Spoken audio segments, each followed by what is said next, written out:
qui était vraiment nul, reste sur la vidéo partie 2. Là on est à l'étape du bronzer et là je vais te montrer vite fait comment faire un petit contour du nez. Donc tu vois là il va sûrement te rester du bronzer, tu prends un petit pinceau et tu vas venir donc déjà en mettre ici.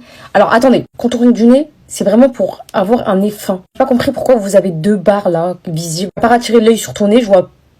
Si tu peux prendre une couleur froide, c'est encore mieux. N'hésitez pas à remonter ici pour vraiment donner l'aspect d'un nez bien tracé. Maintenant, on va estomper du coup les points de lumière. Donc, je vais toujours commencer par le front et le menton.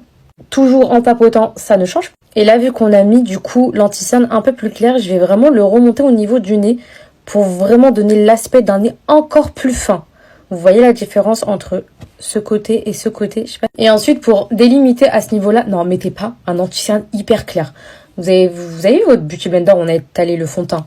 Juste vous repassez, ça va donner vraiment une structure à votre visage beaucoup plus naturelle qu'une barre ligne là blanche. On va passer maintenant au blush. Alors là, j'utilise un nouveau blush que j'ai jamais utilisé, c'est celui-ci de chez NARS en teinte Orgasme.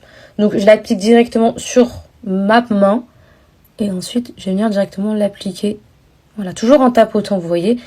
Je vais pas venir le placer là. On sourit pas. Non. Nous, on veut un visage snatch. Donc, je vais vraiment venir le placer ici.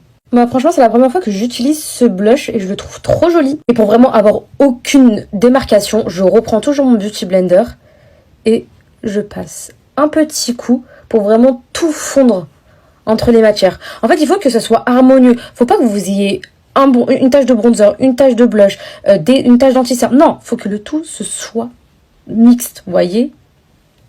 On va passer à la poudre. Alors moi, celle que j'utilise en ce moment, c'est la Hourglass. Tu prends une houppette, tu prends de la matière, pas beaucoup, d'accord? Et tu viens juste enlever l'excédent sur ta main. Là, si ça fait trop de temps, tu n'hésites pas à repasser sous ton cerne pour vraiment tout flouter et tu tapotes. Voilà. Vraiment, la clé, c'est tapoter, prendre son temps, tu vois. Tu tapotes. Si tu trouves que tu n'en as pas assez, voilà, tu reprends un peu de poudre et tu tapotes.